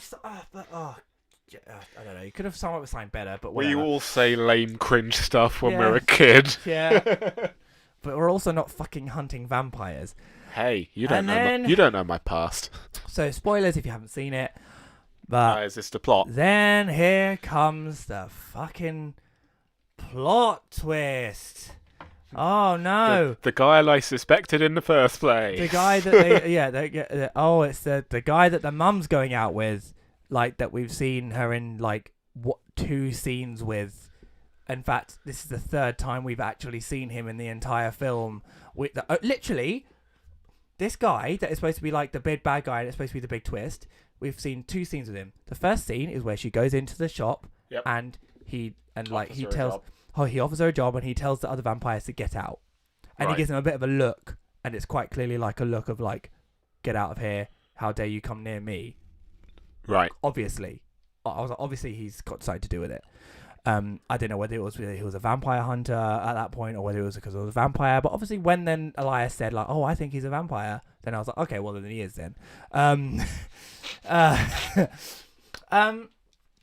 then obviously then the second scene is when then they invite him into their home. He actually stands outside the door and he says, can I come in? Are you inviting me in? And I'm like, he's a vampire, because vampires have to be invited into a home to come in. They can't enter a room until they've been invited in. Then obviously then the scene ensues, which I thought was quite good, because they were sort of going out to him and they put a mirror up to him and they try all sorts of stuff, don't they? They give him garlic instead of cheese. And he's like, I like garlic. It's just a bit strong. And they're like, oh, okay. Well, that didn't work. And then oh, no. Oh, that's holy water we just spilled on your lap. And he's like, oh, dear, clumsy you. And it's like, oh, look, there's a mirror. Oh, no, he's got a reflection. Oh, okay. Maybe he's not a vampire. Yeah, so... Excuse me. Fucking hell. Something's stuck in my throat. Hang on. You're getting so angry. So that's the third scene. The second scene, sorry. Then the third scene is when they're going through this massive battle, and obviously they ring the mum, and the mum turns up with him, and he's like, I'm so sorry, but yes, it's right. I am the head vampire. Fucking hell. Dun dun dun. I literally got something stuck in my throat. Plot twist. Yeah, it was the head vampire. The plot twist is literally killing Adam. I'm dying. Actually dying. So, yeah. And at this point, I'm like, what? But he's the head vampire. How comes the holy water didn't kill him? This didn't make any sense. And then it is and then they say, literally as I said that, but we poured holy water on you and stuff, and you had a reflection. And then he goes, ha ha ha. But once you invite a vampire in your home, you are powerless to them. What? Didn't you know? But so these kids know everything about fucking vampires, but they don't know that you shouldn't invite them into your home because otherwise it will render them powerless. You powerless. Is that what you're fucking telling me right now? Yes. It's stupid. It's fucking lazy writing. I hate it. I hated it so much. And then he's like, and then the mum's like, what, you're a vampire? It's like, yes, I wanted you to become part of my family. Ha ha ha. And now we are going to. And he's like going to bite her. And she's like, it's okay, son. It's okay. It's okay. We'll be fine. We'll be, And it's like, sorry, why? There was nothing indicating that he wanted to have a family. There was nothing indicating like that. What they should have done is had more scenes in it where he was saying, all I wanted was a family. I've never had a family of my own. My wife died. My kids have died. I've always wanted a family. Blah, blah, blah. Something like that. And then that would have felt earned, the bit of him saying that he wants a family and that's why he's gathered all these vampires together, because he wants a massive family and the vampires is the only way to do it. But it wasn't. It was just stupid and I did not like it. Anyway, then the fucking grandpa comes in, saves the day, and he says, I fucking hate vampires, and that's the end. Film. Bomb. Well done, grandpa. You saved this film by ending it. Bish bash bosh. Fucking hell. So that's not how it goes. So, weren't a fan then? No, I wasn't. And I think the thing is, like I said, it could have been done so much better. Like, the Warriors, just imagine, right? The Warriors, but with fucking vampires, okay? Fucking a gang of vampires fighting like other gangs of vampires. Like, basically what I'm saying is that Twilight did it better. Wow. And you know what? The thing is, they did. They fucking developed the characters. They have clans. Like that in vampire films, that vampires have clans. Yeah. I thought it was going to be rival vampire gangs. And like, the thing is that the fucking the tagline of the film was like, being undead has never been this fun. I saw no fun. The main character became a vampire and hated it. He could literally fly. Literally, this guy could have fucking flown. Could have flown around, but he wasn't even willing to give that a try. They couldn't have had one scene where it was like, woohoo, this is great, yeah, I'm flying, all right. And then they're like, oh yeah, this is great, you enjoy the flying, right? Yeah, but you have to kill everyone. Oh, maybe I don't want to be a vampire. Brother, can you help me? There you go, I saved a little bit more of the script. It just was not what I wanted it to be. It could have been so much better, and that's why I think I'm more pissed off with it. Fair enough. Let's move on. Fair enough. I think we'll end this scene by a simple statement of The Lost Boys. Twilight did it better. Adam, 2019. Come at me, bro. If someone wants to explain to me why it's good, then please do. I'm really, really interested as to see why it's good. Yeah, let us know in the comments down below. Yeah, please let us know, because I want to know. Moving on, Saul. What are we talking about? It seems next? like I need to rewatch it at some point soon. Yeah. And see I think if nostalgia it is just goggles nostalgia goggles for me. Yeah, I think it is, honestly. Fair enough. Right. Shall we move on to our main topic? Yeah, our main topic. We haven't got long to talk about it, but we can go for it. Let's go for it. Why don't you introduce it while I switch on a light? Because oh yeah, it's getting a bit dark, isn't it? Yeah, we want to see. Want to see what we're doing. So we thought that we'd finish off today by talking about. So me and Saul this year have we've been going to conventions, as they will now be known in this. So we don't have to keep saying conventions. And yeah, sort of Saul's sort of like go-to is EGX. Yeah. And EGX Rezzed. Yeah. And mine is Comic-Con, MCM Comic-Con. And we sort of have talked about this a little bit lightly at the beginning, but we thought we'd just sort of spend a bit more time and just actually talk about our experiences with them this year and past years. Well, just past years and just talk about them in general for me, because as far as sort of my mental health and all of that, they've helped me such a huge amount in the past few years. Yeah. Hugely, and for various different reasons. So I thought we could touch on that, I guess. Yeah. Awesome. We told you it was getting more lighthearted come the end. Yeah, no, it's fine. It's fine. I think it's going to be a long podcast. I will just lie. I won't lie. What are we at this stage? 1 hour and... we're coming out to 1 hour, 19 minutes. So. Oh, jeez. Yeah, might be a little bit longer. That's all right. Sorry, How guys. far are you into your bottle? I'm nearly finished. And? It's okay. I don't think I could only manage one. I think really. It does seem like the kind. I tried a bit earlier, and it does seem like the kind of one that is good. It's almost a porter, but it's not. But yeah, fair. so cons. So Saul, you might as well go first, because I think you've got a fair bit to say, I suppose, on EGX and stuff. Yeah, I guess you lead this, man. Yeah. I've spoken way too much. So basically, I thought we'd start with like the very first con that I went to, which was with you all the way back in 2017, which I guess actually isn't too far back. No, but and actually, I think that might have been my first convention as well. Actually. Yeah, and that was EGX Rezzed at the Tobacco Dock. That was our very first one. I've actually brought photo albums with me because I make photo albums basically to combat my mental health a little bit. One, I quite like having something physical to flick through. It's often quite nice for me. But a lot of the times it's because if I'm having particularly bad days, my brain will tend to be like, oh, you've had a shit year, blah, blah, blah.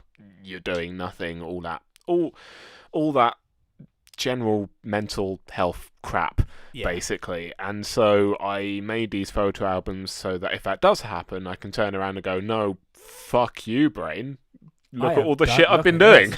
You know? So you got some I started down memory lane. Pretty much. And so I guess we'll start memory. Obviously, I know that this won't be very appealing audio-wise, but this is we can explain it. Yeah, this is more that it will sort of help us remember shit that happened. Yeah. Because I can't remember what happened yesterday, let alone in 2017. Yeah. Adam keeping us tactfully on brand there. Yeah, well done. Nice burp. So yes, I guess my very first con, and your very first con, was Rezzed 2017. At the Tobacco Dock. It was exactly. Great. It was fantastic. It was the very first time both of us played VR. VR, we played Sports Bar on VR, and it was awesome. And we continued to find more VR games that year as well. Yeah, we did. Yeah, and then bring that to now, and we've both got our own headsets. And we're well into VR. And then, of course, it was both of our very first time meeting outside Xbox and Extra. Outside Xbox, yes. I will always remember because we got off the tube at Shadwell. Yeah. Walked down to the Tobacco Dock, and I remember walking towards it, you peering in and just going, I think that's Ellen. Yeah, because it was like her yellow jumper she was wearing, and she'd worn it before in previous videos, and I was like, that looks like Ellen. I was basically like, nah. And then we got our tickets, we got in, we went down the stairs, and they were like, oh. And I was like, oh yeah, no, you're right, that's them. That's right. We were like, should we go there? Should we go? I mean, at this stage, my mental health was still not fantastic. And what is brilliant now? Like, it's so much better than it was before. So much better. But it was sort of to the point where I struggled interacting with people, and especially interacting with people that had quite a positive influence on my life. Yeah. Like outside Xbox and Extra. The outside Extra started when mental health absolutely took a nosedive for me for X reasons, basically. Yeah. And so I was pretty much at my lowest that I'd ever been, and that's when I got introduced, or that's when Outside Extra started. So I'd Extra, yes. Okay. Outside Xbox has been going for quite a bit beforehand, and yeah. I've been watching their videos beforehand in the times where I was feeling quite low and I needed like a 5-minute pick-me-up type deal. And so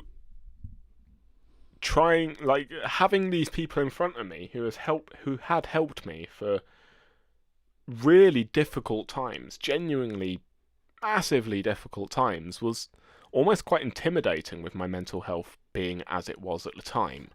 Honestly, and it was you that pushed me to go and talk to them, and I could never be as thankful as for that, because it was I think the thing was, like, we both were a bit like, I actually think that it was kind of both of us really that were a bit like, should we go over?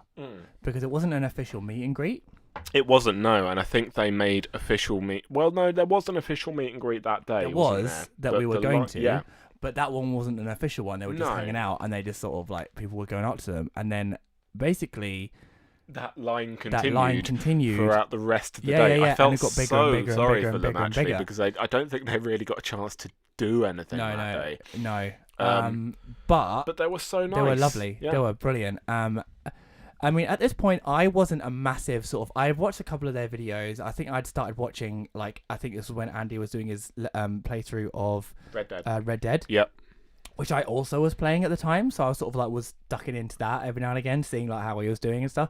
And yeah, obviously I was actually more into Extra than Xbox, because I really liked Ellen and Luke's like banter and stuff. So I was more into that. I wasn't a massive fan. So it was kind of like me. It was more like just... I enjoyed it because I was watching you, like, an experience, and like the fact that you were sort of, and like I think the thing that stuck out for me the most was the fact when you turned around and you were saying like how you basically like they had helped you, as you said, to them, and like you could see in their faces how much that meant to them. Yeah, definitely. Because I think that this was kind of... They were quite surprised that year about how many people wanted to see them. Exactly, and... From that year onward, they would always do like loads of meet and greets because they knew how busy they were going to be. And but I think that for them, you coming up to them and saying that has always stuck with them. So every time you've gone to see them, they've always remembered you now. Which is like, and now it's just... Sounds bad, but it's almost like catching up with an old friend. Every time I see them in the meet and greet now, they're like, "Oh, how are you doing? What shows have you been working on?" And it's great. It's really, really nice. And the thing is, they are genuinely nice people as well. Yeah, like, they're absolutely all really cool. And yeah, it's one of the people that you kind of just want to sit down and have a beer with. I'm so glad you pushed me to go there and see them, because I was very close to being like, No. I'm glad you did, because that was basically the fucking reason we went. So yeah, it was. Well, no, we also got Motorhead beer as well. We did get Motorhead beer. We got introduced to Motorhead beer because there was a game there. What was it? Oh fuck me! Can you remember? But I've got a badge of it, but I don't know where it is. Yeah. It was like it wasn't official a Motorhead game, but it was like a level of in Motorhead. But I don't know. But yeah. I then went to the official EGX at Birmingham that same year. Yeah. Again, it was just one day because I was still kind of nervous, I guess. Yeah. Like, I suffer massively with travel anxiety to begin with, so the fact that I managed to get myself to Birmingham by myself was a big fucking deal for me. Definitely. And yeah, that was great. Not only did I meet outside Xbox and Extra again, I also met Rob and Holly from outside PlayStation Access at the time. Yeah. That was cool. Holly, who is now basically like a winner of a fucking Golden Joystick Award now. Yeah, she's doing well for herself. She really is, like, jeez. Good on her as well, it's fantastic to see. But yes, this is where I got my fabled like picture of me on a dragon. That was fun. Yeah. And then this was like the very first D&D drawing that I gave them. Oh yeah, shit, I remember that. Yeah, for their D&D campaign. So for their very first campaign. This was before Mike was actually in the campaign as well, wasn't it? Yeah, because he was doing a car thing. Yeah, this was before he was part of it. But then from there, for me, it really just from there I basically got into more of the community with outside Xbox and Extra, and I started to know them really, really well. And then it was it was the following Rezzed that I met Eurogamer. And yeah, basically I had made a Sniper Luigi bear for outside Xbox and Extra. Yeah. Oh my god. Yeah. Yeah. It took such a long time, and it was really good. Super proud of it, but outside Xbox and Extra were not the first people to see it. It was actually Johnny. Oh yeah, who was the first person to see it, because I saw Johnny while standing there for the queue for outside Xbox and Extra for the meet and greet, and it's the first time I'd ever met Johnny. Yeah. And so I went there basically. I think my opening line was, so what are you planning to put the Oxventure through this time round? You know? Right, yeah. And I think his first answer to me was, Well, I've just seen that they're now selling Oxventure t-shirts, so I can't do a party wipe anymore. So amazing.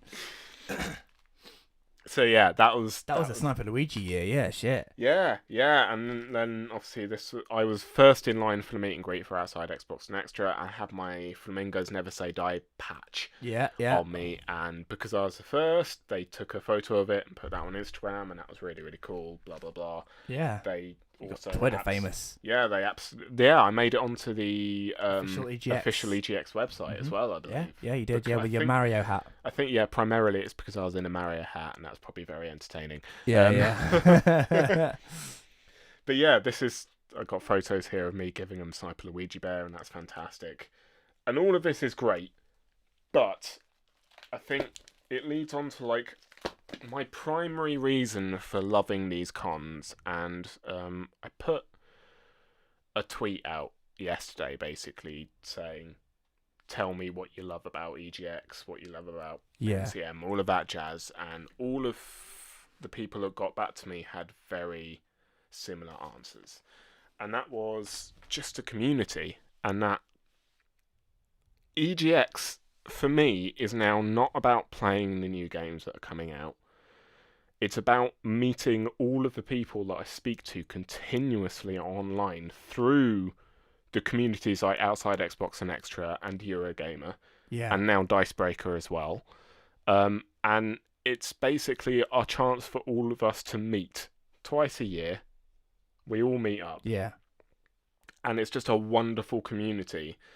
And it's just fantastic. It's done my mental health the world of good. Like, I cannot begin to tell you how well it's done for me mentally to have these group of people that I see twice a year, and every single year we're all, it's fantastic to see you, blah blah blah. Like the last EGX, for instance, was fantastic for me, and I think my favourite part was we didn't even end up playing a lot of video games. A lot of us ended up just playing a lot of board games. Yeah, well, because you can have a chat then, can't you? Exactly. Have a bit of a banter. Exactly. Yeah. Especially when you're playing games and stuff, you just got the headphones on and, Yeah, and then it's not only that, it's obviously to do the meet and greets with Eurogamer and Xbox especially, they're massively popular these days. Yeah. And Dicebreaker as well. Obviously, and the Oxventures, mainly the Oxventures, you're standing in a line for a very long time, especially if you're like me and you manage to get to the front row for Oxventure most times. You pass me a bottle opener, sorry. But even that is lovely. It's all part of the experience for me, because I then get to sit there and talk with people of the same community and make more friends. Yeah. And it's wonderful for me. Like, for me, lining up is not the boring part of a con for me at all. See, this is really interesting, right? Because we've gone from, you've literally heard it right in front of your ears. You've heard it all here. Like his Saul's first con. You're saying like, I don't want to. Like, I'm nervous about going up to speak to Outside Xbox. I don't think I would have gone to that EGX Rezzed if you did not come with me. Yeah, but now every year you go by yourself and you speak to fucking strangers in a queue.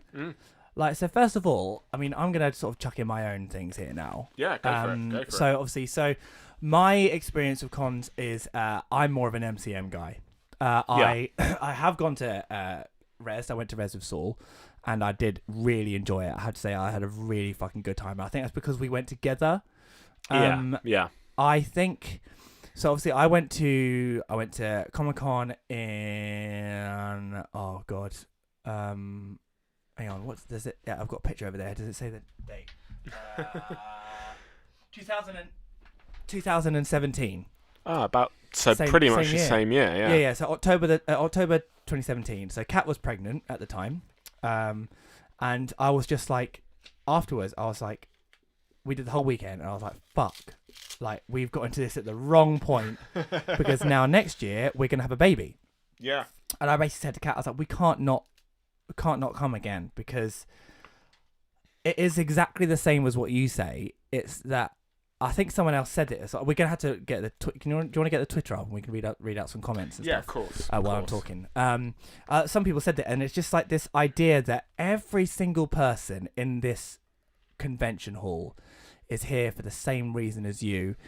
You've definitely got something in common with most people that walk past you. Like, you're gonna. I suppose maybe in EGX it's a bit more of a thing because it's mainly video games. But obviously at MCM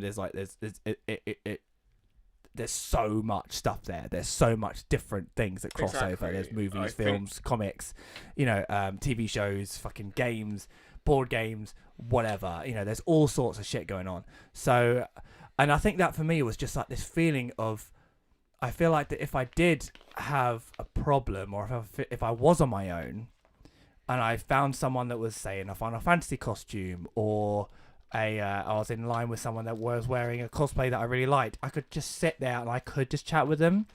I haven't, I have to say. I really wish I wish I had the confidence to do that. So that's why, and I think we've discussed it before. I need to bring you to another EGX and introduce you. Well, yeah. So this is the thing. So that's why I'm actually quite jealous of you, because actually I'd love to have like a crowd of people that like go to MCM every year that I could go and meet up with and see. Like, obviously, there's cosplayers that I follow, and I did see her this year, but it was really annoying because I had to go and change Elsie's nappies. I was sort of rushing. I rushed past her. I was like, shit. So I wanted to speak to her and say hi because I speak to her on Instagram and stuff. I was really annoyed I didn't get to speak to her properly. So that's kind of annoying, and it's one of those things is that actually I'd like that more. I think that would add so much more to MCM. I think I would like. I love it already. I think it's brilliant, but I'd like that from it. I think the other thing I sort of love about MCM is I love cosplaying. Yeah, cosplay. MCM is definitely one more for cosplay. Yeah, than EGX. Definitely. Well, there's definitely some amazing cosplay stuff going around EGX for sure, but that's only sort of related to video games, I suppose. Yeah, and the thing is with MCM, people will literally like go to the con and not even go inside. Sometimes they'll spend all day outside taking photos. That's how much of a thing it's become. And I just absolutely love it. The creativity and stuff that people do on these cosplays are absolutely phenomenal. I mean, there's a girl that I follow, Lil Gem, and she did she recently did a full toothless from oh wow! How to Train Your Dragon. Yeah. And it's fully working, and like literally they walk on all fours as well. It's insane. She made a fully operational car from Wreck-It Ralph, Vanellope von Schweetz, her car. Yes. And literally she was fucking I saw that driving. Yeah. No, that was incredible. And I just saw one today, and it was from a Dutch con, and she has made a full Mewtwo costume. And like his eyes move and lights up. Well, yeah, I think you probably because I retweeted it.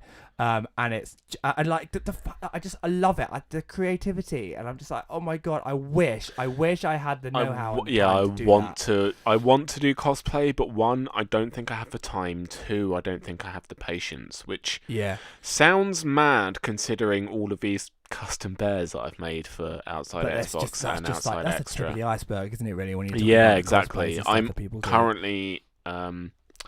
Johnny doesn't listen to this, so I can say confidently on here. Okay.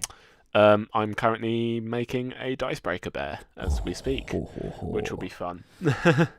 But yeah, so I think that's kind of the thing with cons. It's the fact that that underlying feeling of that, that if I had a shitty time and I was on my own or whatever, I feel like I could go up to someone that was wearing like a Final Fantasy costume and say, I'm having a shitty time. Do you want to hang out? Like, I honestly feel like that most people, unless they're in the same situation as me and they're like a bit nervous, which to be fair, that's fair. I feel like that everyone's different. But I think that if they had I think a lot of them would actually be like, yeah, sure. Yeah, they'd have a chat and whatever, do you know what I mean? I think that you could actually have a chat with a fair few people, strangers and stuff. Maybe I should do that next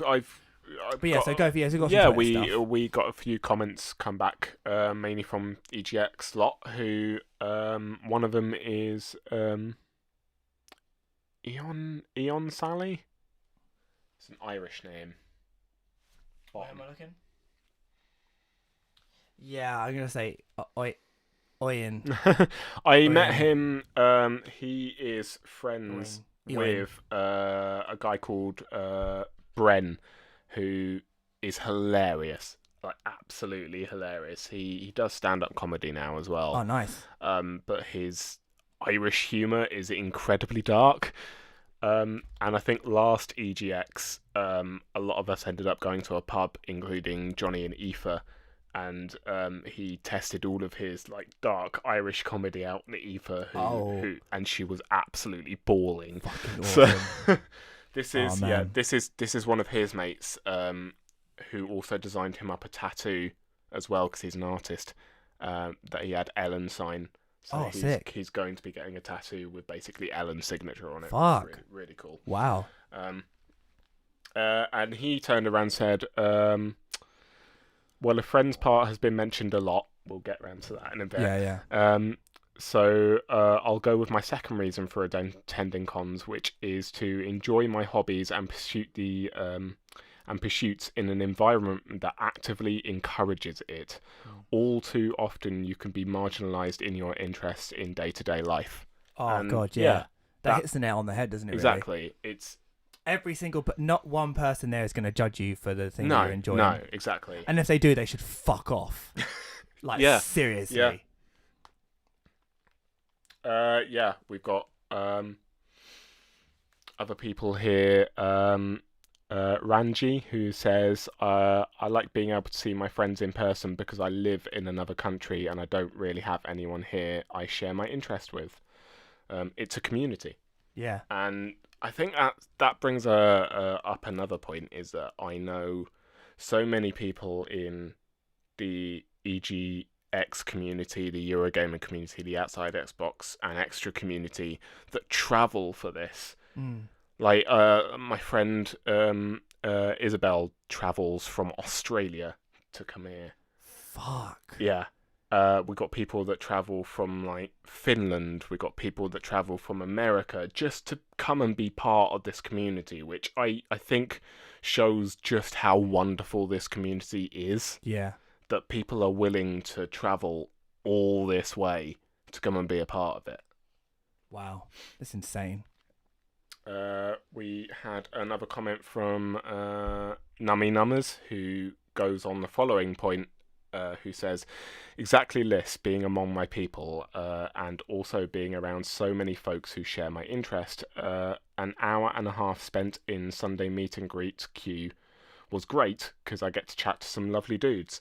Just brings people together in the best way. I mean, yeah, there's a lot here. Bren, who I talked about just 5 minutes ago, he goes, the fact that I can go on my own and make friends at... Let me try all of that again. Jeez, I think the drink is going straight to my head. Do you want me to read it?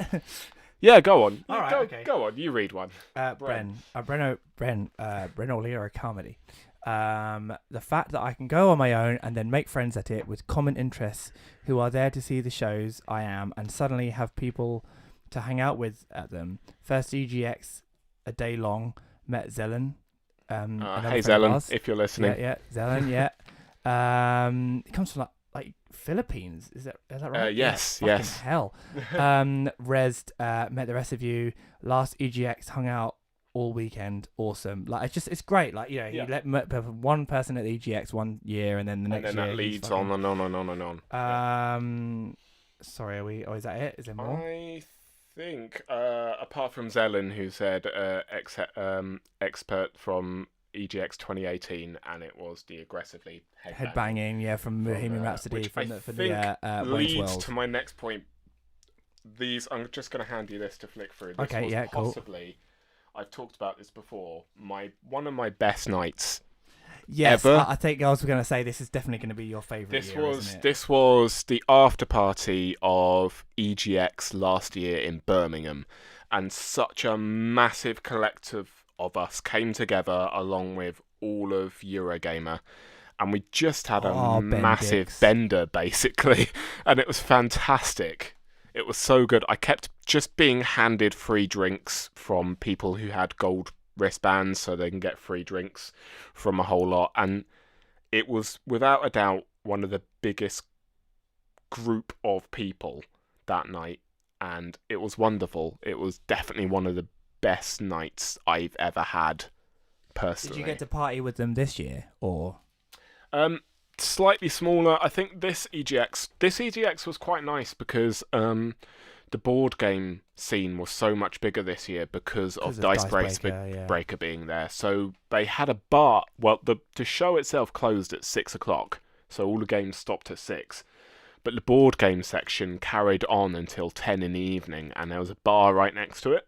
Yeah. So it just meant that you could grab a drink, sit down with some mates, and play some board games. And so this one was just a lot more chill this time around. Hangover Mario Kart as well. Hangover Mario Kart, of course. And they're all hugging butts there. Yeah.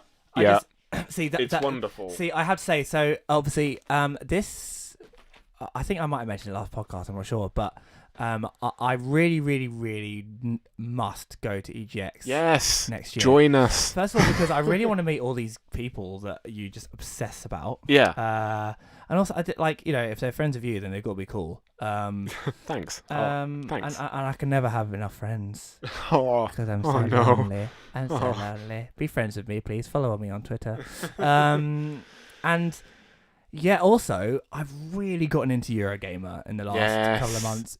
And it's mainly because of Aoife and Zoe doing their playthrough of Final Fantasy VII, the first one. And I just, I'm loving it. I absolutely love it. Like, if I can, I really try and watch live streams now as well, which I've never done. I never fucking watch live streams. Come join us in the chat. Like, but I'm always fucking busy. I've got a fucking child. And that's what's the hard part, is the fact that I can never watch these sort of things because, you know, my time is precious. You know, like you talk about 2 hours long, but I really want to. I really want to get involved. And the thing is, it was so funny because I put one comment in one thing, and I got a reply from people, and I was like, oh, I got a reply from someone. It's and just, it's friends. Oh, EGX friends. That's the thing. It's not only a fantastic community, it's an extremely welcoming community as well. Yeah. To new people all the time. We just keep growing and growing and growing and growing, and it's wonderful. You see more and more and more people the more EGXs I go to. And actually, to be fair, I'm actually already starting to make friends that are in the EGX community, as well, that you aren't even friends with, that I'm friends with on Twitter. And I'm like, if I went to EGX, I can meet them and have my moment. Because we're like, it's funny because I haven't had online friends since I was like a teenager, but now I am starting to have online friends because I've been doing a bit more actual talking to people online and stuff, because I didn't do that because I was like, what's the point? But now I'm on my own a lot. I like, the more people I can talk to, the better. Do you know what I mean? So, exactly. And I think that for me is like, I really want to, so I can actually go and meet these people and, you know, put a name to a face, as it were, or, you know, a face to a name, but, you know, so I think, long story short, because we need to get on. We need to get on. These EGX shows, and I'm sure MCM for you as well, have just helped mold me, define me a little bit, become a little bit more confident in myself and the things I enjoy, and really finalizes the fact that I'm not alone in what I enjoy, and I'm also not alone in my mental health as well. So many of the people in our community open themselves up with their mental health stuff, to the point where I've now turned around on Twitter, you've probably seen it, where I've said, look, I'm around for anyone that just wants a chat. If you are struggling that day, DM me. Like, I will happily sit down and I will happily talk with you, and I will happily put my own mental health state up online in order for other people to know that they're not alone in that fact. And I think that's what has helped me with these cons, is the fact that you find out that you're not alone in a lot of what you're feeling, and it's wonderful. So I suppose to round things up and kind of things bring things full circle, going back to our first initial point, in regards to going to see friends that you haven't seen in a while. If you've got someone online that you're friends with, and stuff. I think in the past, obviously, you have this notion that if they're online, then they're dangerous and they could be scared.